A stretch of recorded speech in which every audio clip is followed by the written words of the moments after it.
Praise the lord. మే నెల 27వ తేదీ 2025. ఈరోజు దేవుని వాగ్దానము.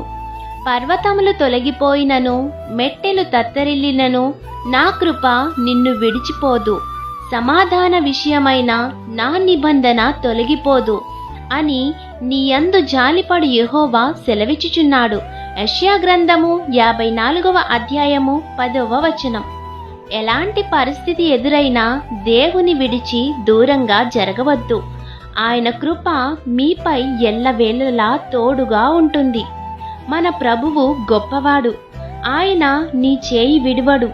నీవు చేస్తున్న చిన్న చిన్న పొరపాట్లు ఆయన యందు ఒప్పుకొని విడిచిపెడితే ఆయన నీ మీద జాలిపడి నిన్ను ప్రతి పాపము నుండి విడిపించి నిన్ను ఆశీర్వదిస్తారు. కాబట్టి ఆయన కృప మీపై ఎల్లవేళలా తోడుగా ఉండాలని కోరుకుంటూ దేవుని సువార్త పరిచర్యలో మీ సహోదరి. ఆమెన్. God bless you.